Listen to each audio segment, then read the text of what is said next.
Hello and welcome to this UCAS and personal statements talk. My name is Ben Orsessi. I'm one of the careers and higher education advisors here at Angel Campus, and I'm going to talk you through a number of things here, which is hopefully going to help you as first year A-level students and first year BTEC science students, Angel Campus, thinking about your UCAS applications moving forward.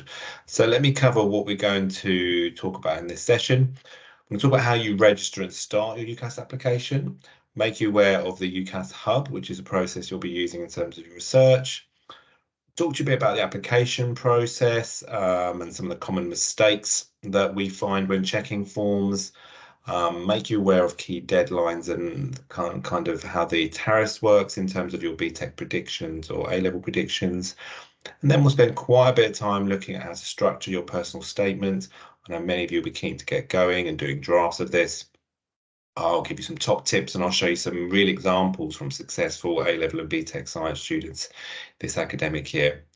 We'll then also look at the value of open days and some top tips for your university research, and also what extra activities you could be doing around college enrichment in the college, which some of you may already be doing, which will really strengthen your university applications. So from next month, you'll be able to register and kind of effectively start your research around UCAS. There's a process called the UCAS Hub, and you'll see it here on the right-hand side. You just go into UCAS, get that hub registered on your kind of email. Do use your personal email on that.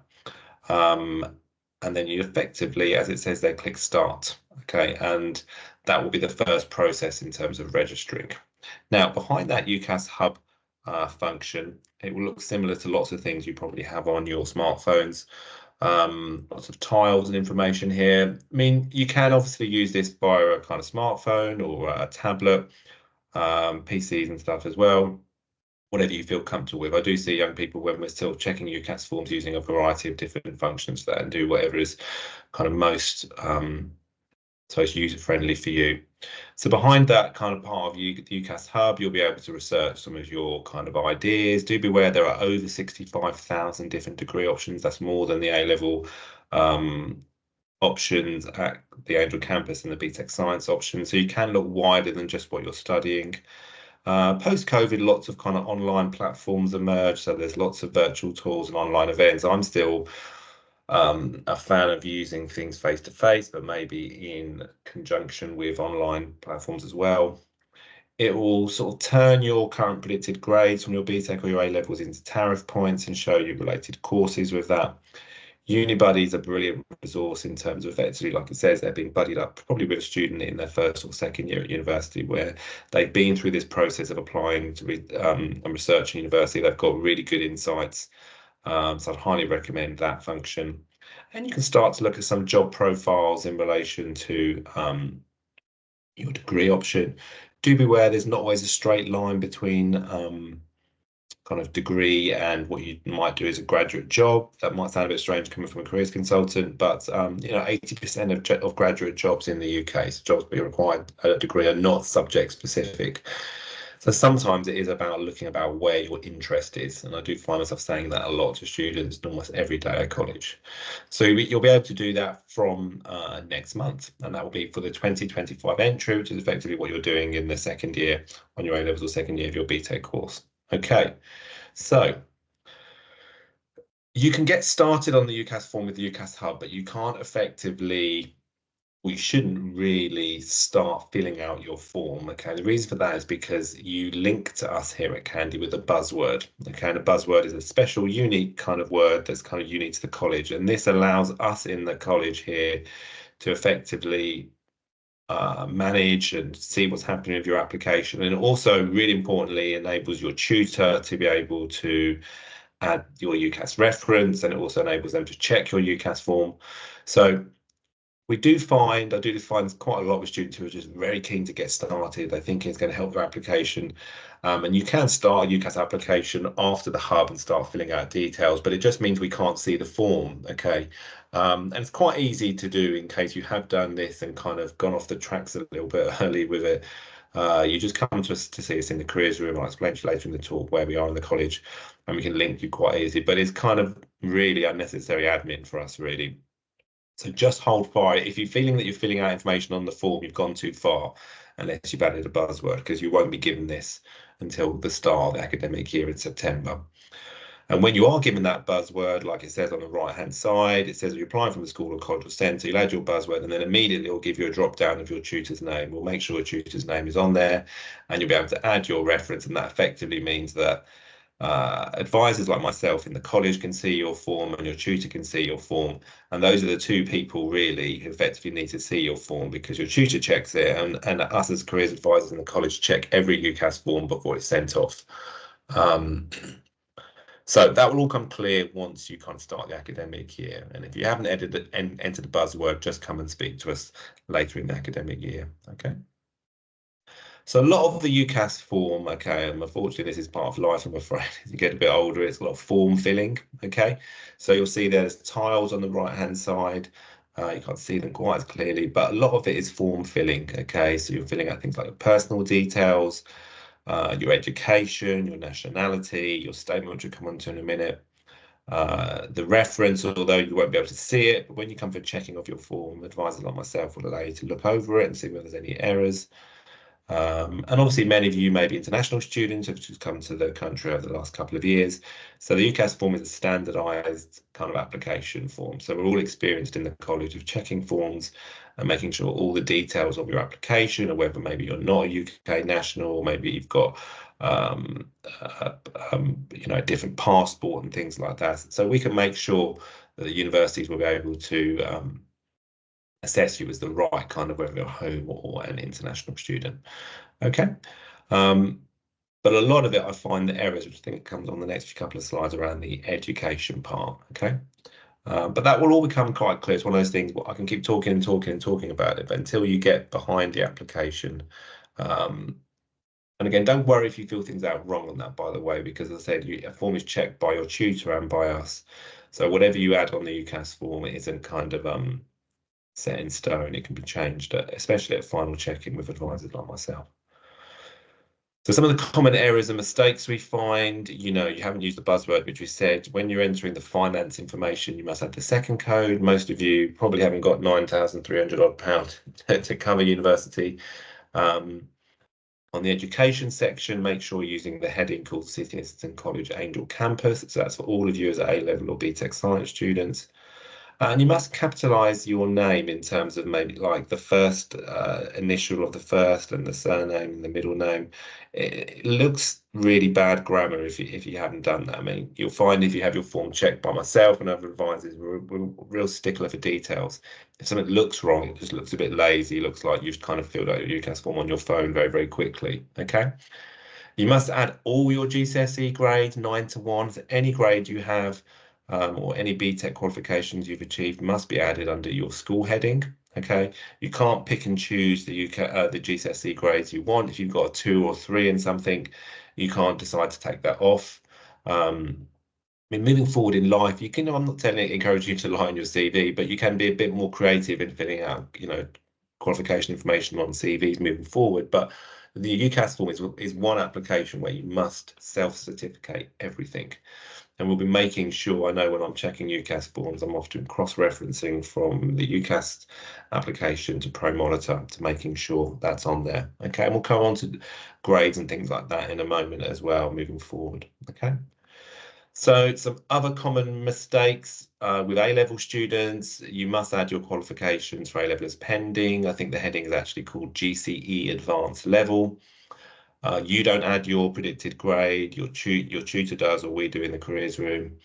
And for you as BTEC students, you must add all of your first year module results. So if you're doing applied science or forensic science or sports science, all of those first year module results, that effectively be something like August 2024 will be added, and then you add your second year as pending. So I find myself doing a lot of that with BTEC students.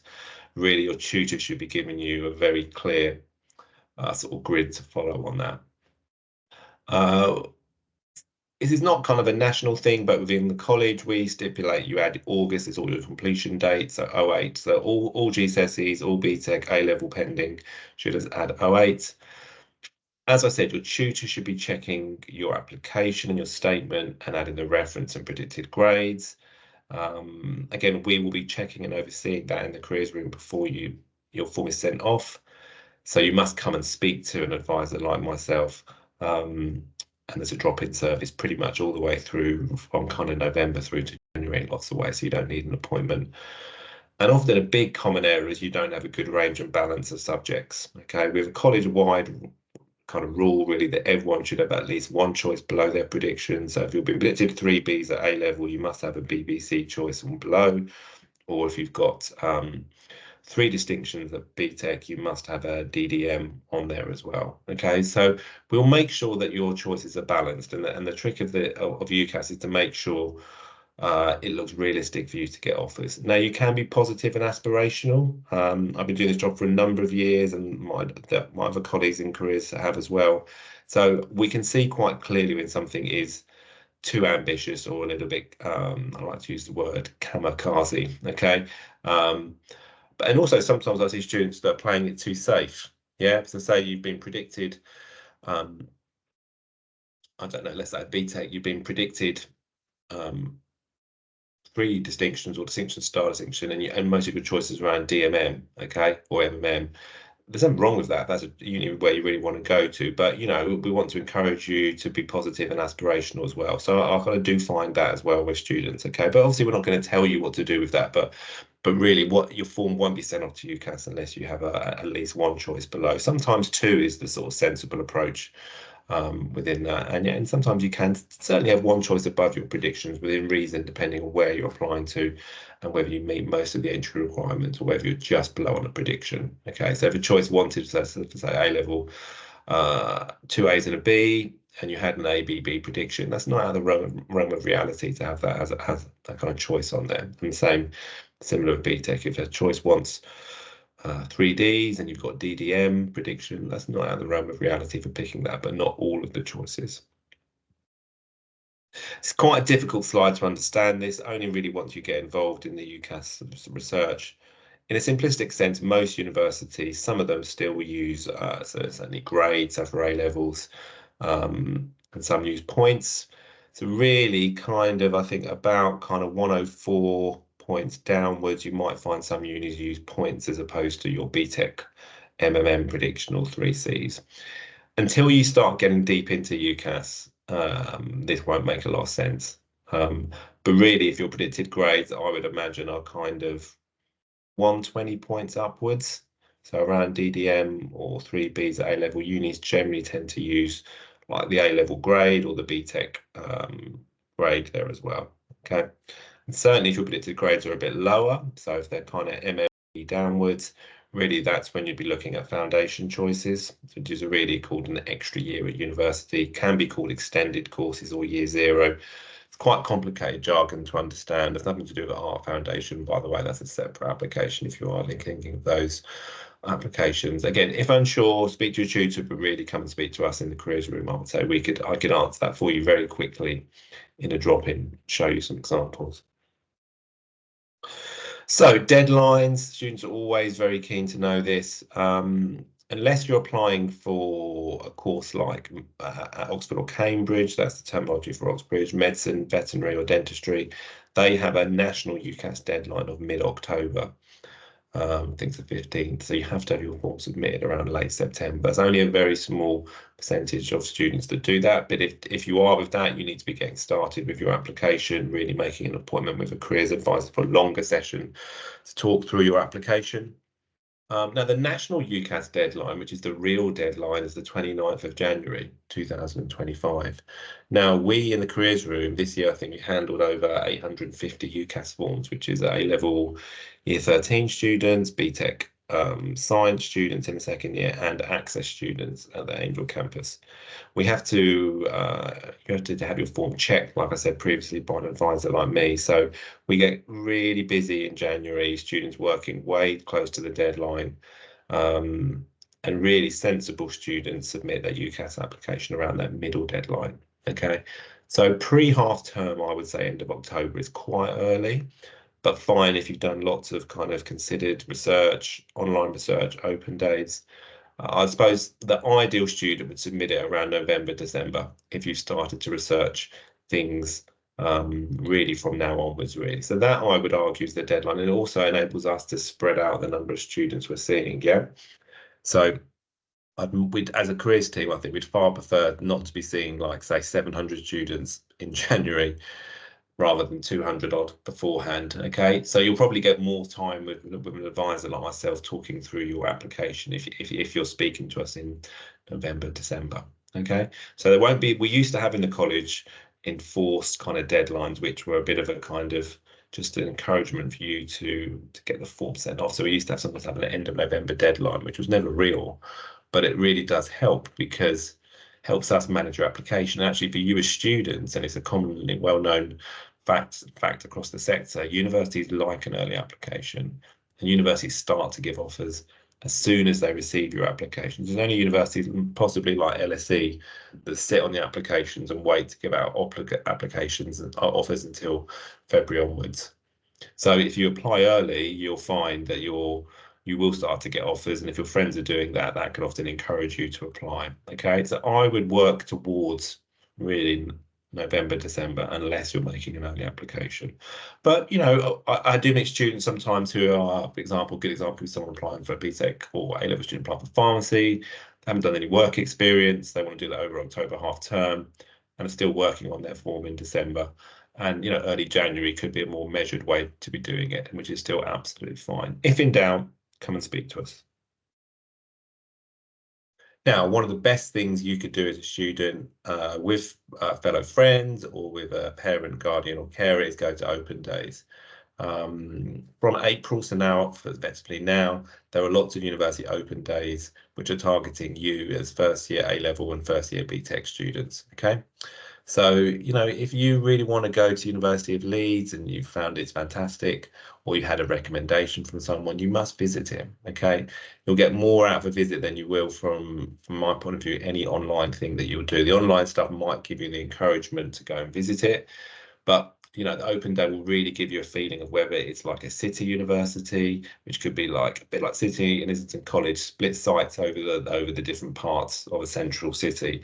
Could be a campus university, a bit like Leicester or Sussex, which are kind of often on sort of greenfields. Leicester's not greenfield, but Sussex certainly is outside a big city, so a big kind of student world.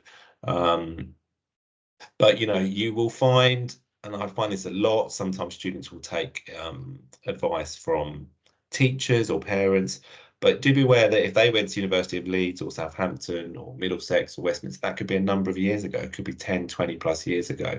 So often the encouragement to visit a uni on someone saying, oh, that's a good uni, could be outdated. Okay, it's, you know, it's important to seek that information because those are the people you trust. Okay. But yeah, it's very, very important that you make your own informed decisions. Now, it can be expensive to go and visit open days, I'm aware of that. And if you're looking at London universities, there are lots of options to visit them throughout different parts. But do be aware that across London, there are sort of very much sort of central London universities, places like City, LSE, UCL, Westminster to some extent. But some universities like Brunel are in northwest London at the end of the Piccadilly line. Greenwich is in southeast London with a site in Kent, actually, in Medway. Kingston is kind of southwest London. So there are lots of greater London universities. So again, do make sure that you visit, especially if it's London uni, so you get an idea on travel. Because if you go to a London university, it's very likely you'll probably stay at home. So if you've got a 9 o'clock lecture in Kingston, but you don't live anywhere near that, you've got to have a bit of an idea of how you're going to get across London at that time during rush hour and stuff. Yeah. Okay. So I can't encourage enough for that. Yeah. Now, if you're a bit late off the mark with open days, do be aware that when universities start to give offers, sometimes they'll give you what's called an applicant day. So between kind of, I don't know, really November to April of your second year at university, you can have an offer from the university and go and visit it. So that's a really good, almost like a marketing strategy by the university to really give you an insight into what that university is like. So I'd highly encourage that as well. You could do that as well after you visited a university on open day as well, I would say. Okay, so number one tip, if you forget everything I've said today in this talk, open days. Okay, you'll find this all on university websites. There's really good sites, they're quite old school, but it's called opendays.com. Find every open day that's happening across there. So I would say a good target to work towards with open days is try and visit at least possibly 2 universities by the time you come back in September. especially if you're thinking London and outside London, maybe one in London, one outside London. That's probably a realistic target, I would say, for you to think about.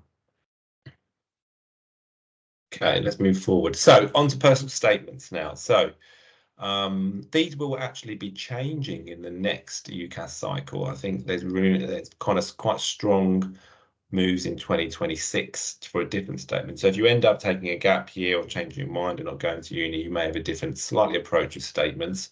Effectively, you won't have a big block of text in 2026 for the applications. But for you moving forward in the UCAS for the 2025 entry, so in your second year at college, you'll effectively have a big block of text, which is about 4,000 characters. It's about a page. If you imagine a page of A4 written in or typed in about font 11, that's about it. Now, statements can be checked by a general admissions team. It varies from uni to uni. There isn't a sort of universal way statement to checked, okay? So, for example, the general admissions team may be checking you have the correct qualification. So if a course wants, like, most courses at university want a grade 4 in English language and grade 4 in maths, but there are some unis that want like a 5 or a 6, only a few, okay? And if you don't meet those general entry requirements, so say if you're applying for economics at a very competitive university, they may want a 5 or a 6 in maths. Don't think that just because you've got a good A-level prediction or good BTEC, that kind of trumps that. So sometimes your form may not then get to the next stage. Now, we will check those bits to some extent, and your tutor will as well. But I can tell you, when we're so busy in the careers room with hundreds of students in there, it's difficult to check every qualification for every university. So that is your responsibility to be doing that. And often the second stage of this statement is checked by the admissions tutor. Okay, so those are the lecturers who'll be teaching you, so that, you know, you kind of need to impress them. Okay, certainly at some point it will be read by those admissions tutors, you would think. Okay, so it helps them to decide who to give offers to or not.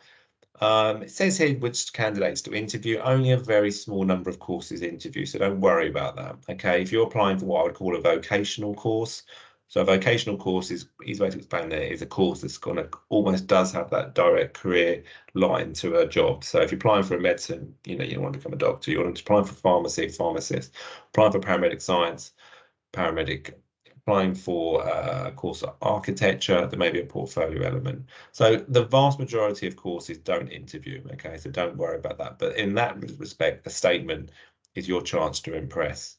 So it really demonstrates to the admissions tutor you have an understanding of the nature of the course that you're applying for. So as we said, they'll look at, you know, whether you've got the correct qualifications, a bit about your work ethic, okay? Will you cope with the demands of the course? Have you researched it properly? I mean, going to university is very different, certainly to being in college. But I think those of you that have moved, you know, not stayed in the school sixth forms, that come to a place like City and Islington College and done A-level or BTEC, you're a bit more independent in your learning. So universities certainly recognise that. Okay, you're not really a spoon-fed, I suppose, is the kind of terminology I'm trying to get towards there. But yeah, I mean, a sort of key structure is why you've chosen the course. Okay, and then you kind of have a middle, beginning, and end. Okay, and we'll come on to a bit more about those middle parts in a minute. Okay.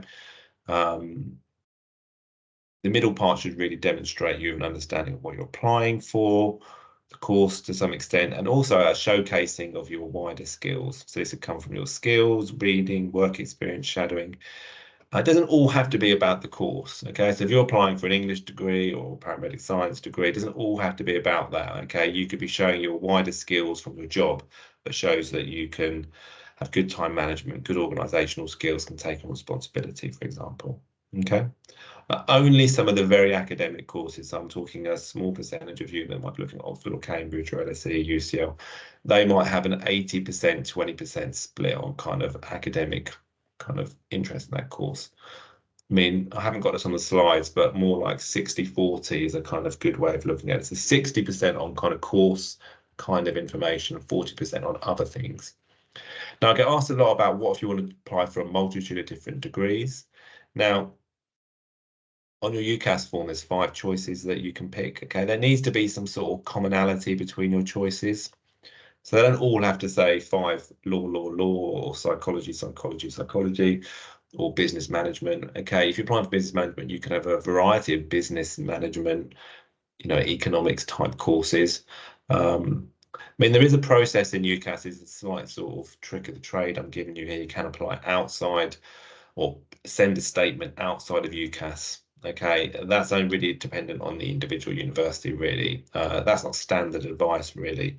But I have over the years advised a student if they've got one or two standalone different choices, not to try and cram in everything about economics and paramedic science all in one statement. It's going to be almost impossible.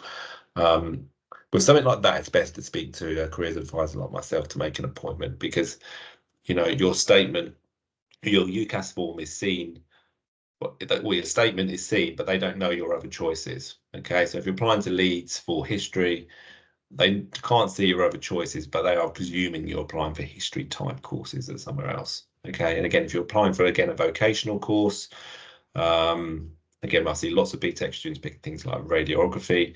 They'll be presuming you're picking a diagnostic radiography or therapeutic radiography course somewhere else. Okay, so the statement needs to be written in a way that's going to appeal to all of your choices. So here are some examples of some successful students from this academic year. So this is an A-level student. I'll just give you a few seconds to read through that statement. They applied for psychology, very popular subject within the college and nationally. So have a little read through that.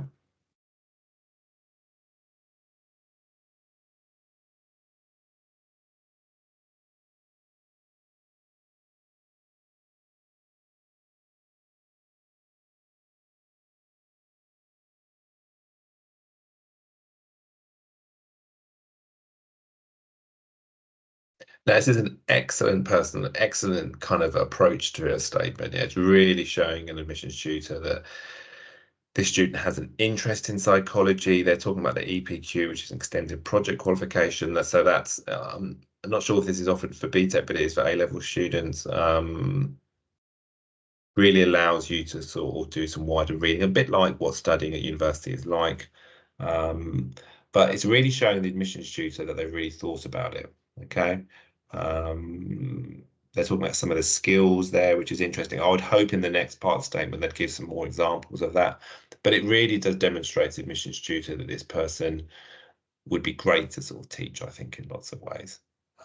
Has really thought about it. Okay, moving forward, this is the next student applying. As I said, we have people applying for courses like pharmacy. This is a BTEC extended diploma in applied science student. Have a little read through that.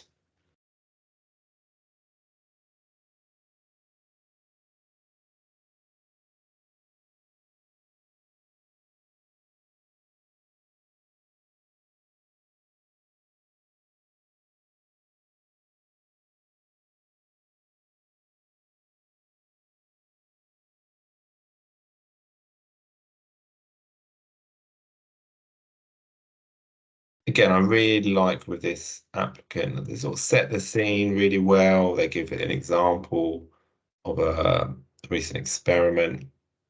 They start to touch on their work experience. Yeah, so showing that they've really kind of taken it outside of the sort of classroom in college there. I mean, I would hope further on in the statement that the student reflects a bit more on the work experience and the skills they've developed. But again, it's really showing to admissions tutor at university, the students thought about it, sought the right advice to kind of get some work experience. You wouldn't need for pharmacy to be doing much more than a day or so in a local pharmacist with that, by the way. It's not like applying for medicine with that, certainly. But again, this example is kind of encouraging the admissions tutor to carry on reading, making them think, yes, this would be an applicant, great applicant to teach. And final one here, we have lots of people picking criminology, certainly from you, those of you doing the protective services BTEC, and lots of A-level students doing things like sociology and psychology. Have a look through this example.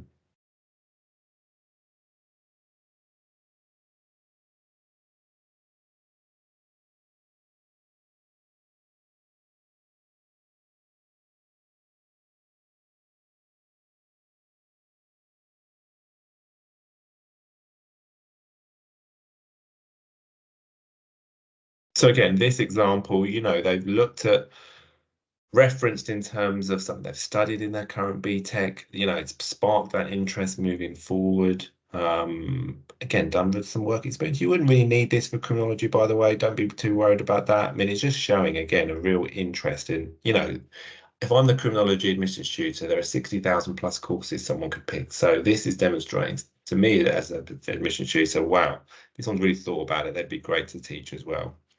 Again, just a last comment on these three examples I've shown you. These are like opening paragraphs. They're quite long, I would say, yeah. So I would say some of them could be almost half of this size, to be honest, but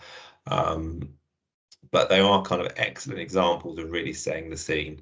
But I wouldn't say you'd have to write that much. I would certainly say, and maybe this example here, maybe that second paragraph is kind of enough really for an opening paragraph. But it does give you some examples of really setting the scene. I think that's where lots of students come unstuck with statements, that opening paragraph. But yeah, as long as you're kind of really encouraging the reader to carry on, okay. I think that's really, if you've hit that nail on the head, then you're kind of on the right direction of it, really. So some final top tips for you. You have about 5 to 6 paragraphs. Okay, like I said, you've got for this final UCAS process for 2025, this might be the last time you have just a box. So when you're filling out the UCAS form, all of it is form filling, really, apart from the statement.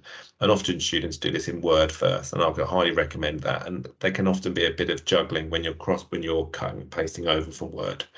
But really distinct, clear paragraphs. Don't put it in one big block of text. You know, a clear beginning, middle, and end, like I've said.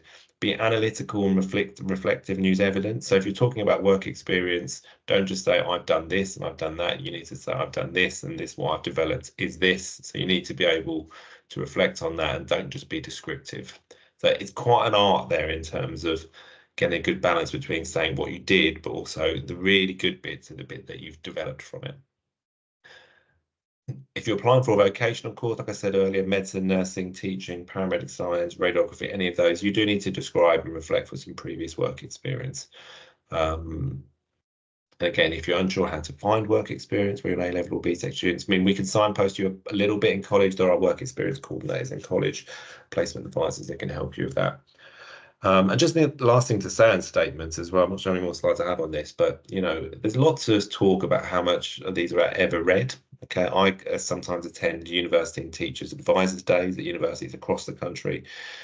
And, you know, you hear sometimes admission tutors say we don't read them, we just skim them.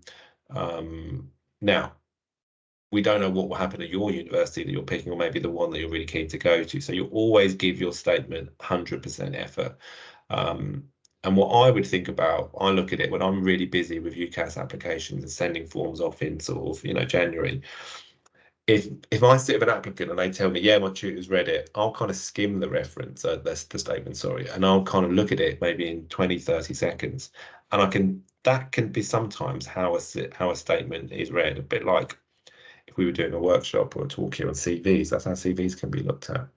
So as long as you've written it in a clear, succinct way where someone can kind of go through it quite quickly, and he or she's got to read 100 of these in the morning, that's going to really, you know, make it harder for them not to give you an offer. Okay, so you'd never not give your statement everything, but you've got to make it written in a way that's kind of going to be that it can be written and understood and interpreted quickly. Okay, and the key, I suppose, advice, which I don't know if we've got on the slides here, is drafting.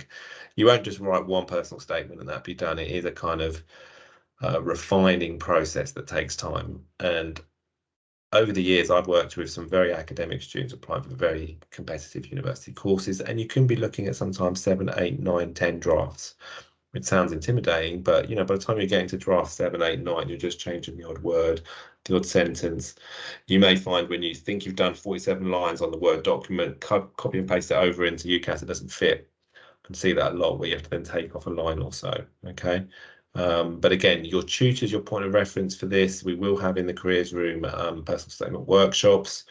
Up to a certain point, you can book careers appointments with us and we'll talk through statements. But we certainly can't check 850 personal statements in the careers room, okay?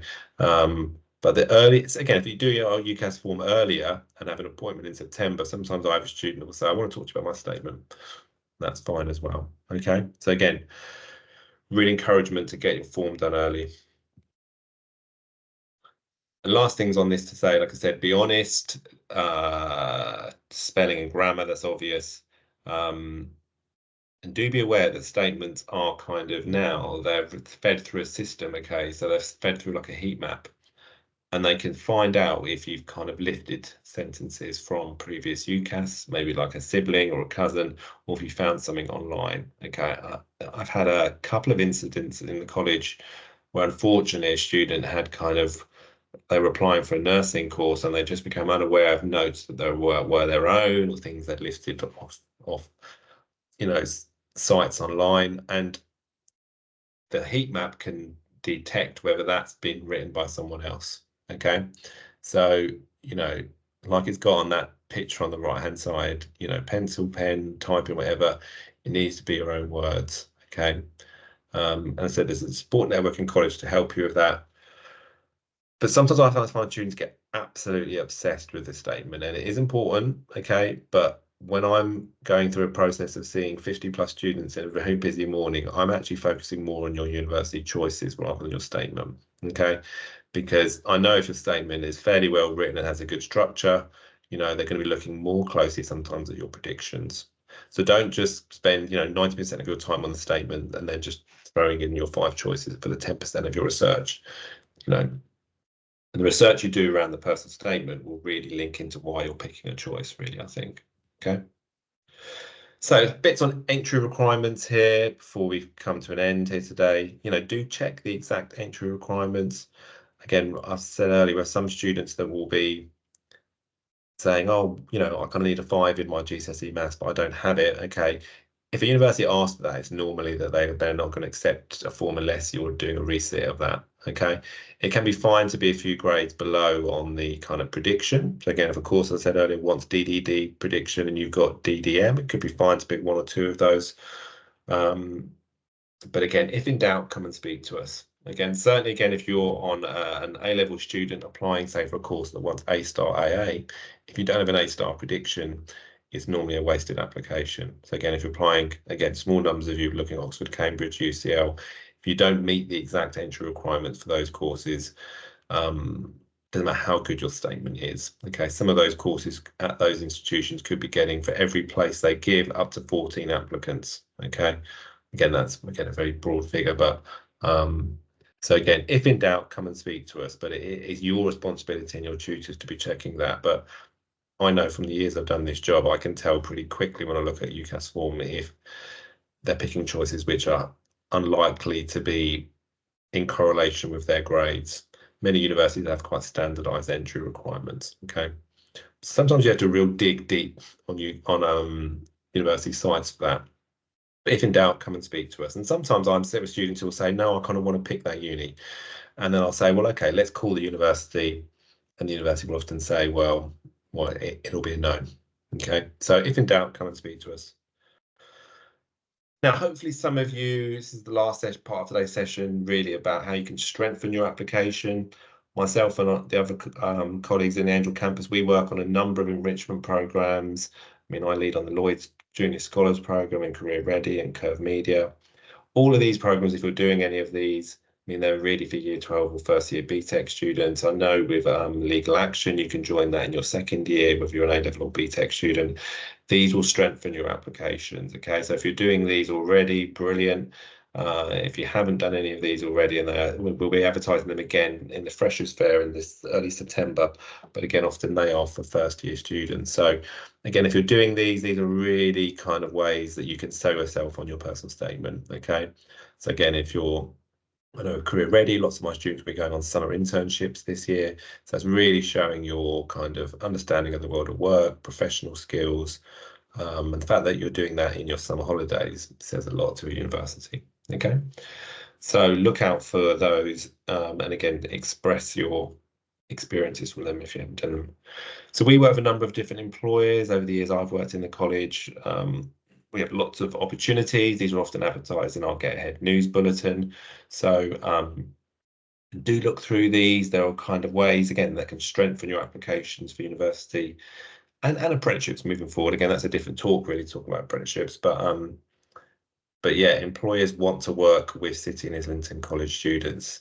So yeah, take advantage of any opportunity that's given to you. And again, as I said, often these are not emailed to you, they're put on the Get Ahead News Bulletin, which can be emailed, but it's also on My Day as well. So if you are thinking about going to university, it's a crowded, competitive graduate employment market. So just having a degree isn't going to guarantee you anything, okay? As I said, we process over 800 UCAS forms in the college every year. Not all of those will go to uni, but many may look at apprenticeships or take a gap year in the end, or our foundation, or take a break, or change their plans, and that's fine. But if you imagine 3, 4, 5 years down the line, that could be a significant proportion of those, maybe 3/4, getting a degree. So just having a degree isn't the ticket into kind of a graduate job, a well-paid job, which is probably what you are thinking is the reason for doing a degree. And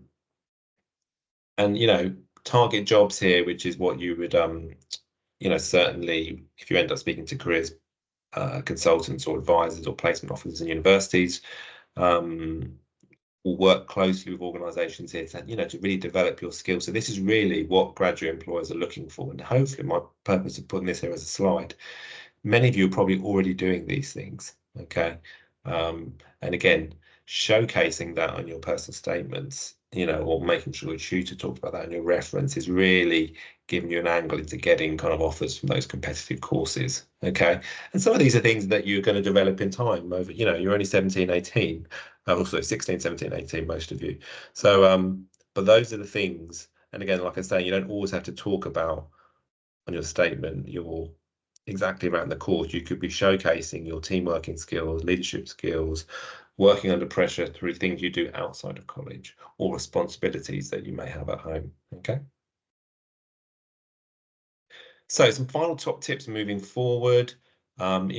I say this a lot, but read online module course content. Okay, so if you're applying for a paramedic science or English course or law course, that will vary from place to place. They'll have different module content in year 1, year 2, year 3. So when I speak to a student and they are telling me I'm picking these choices, picking these unis because I like the place and I like the module content, that's kind of music to my ears that the student has really researched it thoroughly. Book a careers appointment. I'll show you in a minute how you can kind of book that. So at the moment, there are 2 of us in the careers department who you can make appointments with who are full-time. Students that book appointments often likely, talk through their ideas or have reassurance about what they're doing. Don't be afraid to ask questions. Your first year here isn't a warm-up year. Pretty much your predicted grade on either your BTEC or your A-level courses will shape the sort of flavour of your UCAS application. So the flavour of courses that you can apply to. Some unis give out unconditional offers. Again, speak to us in a careers meeting about this. This is when a university says you're in, irrespective of your A-level or BTEC grades. Most courses give a conditional offer, which means they accept on the condition you get, say, 3Bs at A-level or DDM or MMM at BTEC, okay? And we have a big summer careers fair taking place just before the end of term on Wednesday, the 19th of June. So our careers manager is coordinating this. There'll be lots of universities, lots of employers. Really good way of finding out about courses, but really that doesn't substitute going to an open day. So if you go to the careers fair and get a real good kind of impression of talking to Leicester or Middlesex or Brunel, make it a point to go and visit the university afterwards. And like it's got on the little image on the right-hand side, you want to stand out from the crowd. You want to be the one that the university wants to give offers to. And universities give out more offers than places. So just because a course, let's say, another random example, international relations at Sussex, let's say they have 100 places, they don't give out 100 offers because they know you're applying to more than one uni. But you want to be standing out from the crowd so that you're one of the ones they give the offers to. Okay. Now, an excellent resource I use a lot, I found this in through LinkedIn, is called Better University Choices, Better Uni Choices. There's a couple of links there how you get onto it, and there's some excellent articles there. The member of staff who is involved in this, he's an academic that's worked in university careers for over 20 years. There are some excellent resources there on his articles on making university choices, why university, show me the data and getting feedback on your statement.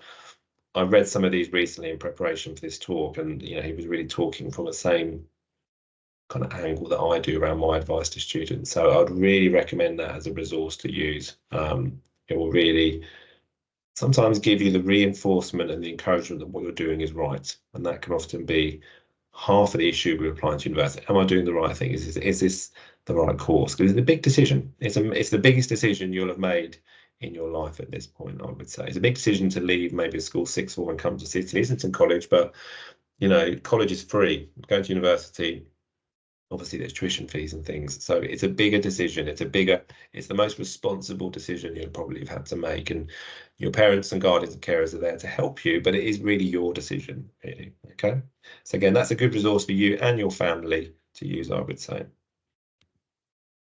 So like I said, you can book a careers appointment. Okay, the careers room is in L26, which is in the L27. Sorry, L27 in the sixth form, which is in the lower ground floor. Okay, we're just on that ground floor where there's the music department, drama department, and you can make an appointment through scanning that QR code, or you come and speak to one of us in the careers room. Okay, there are drop-in appointments between 9 and 4 every day, and there are booked appointments as well. So drop-in, really, you don't have to make an appointment. You can just have a quick question. So a good question, like I said, could be that thing, I don't have the right grade for GCSE.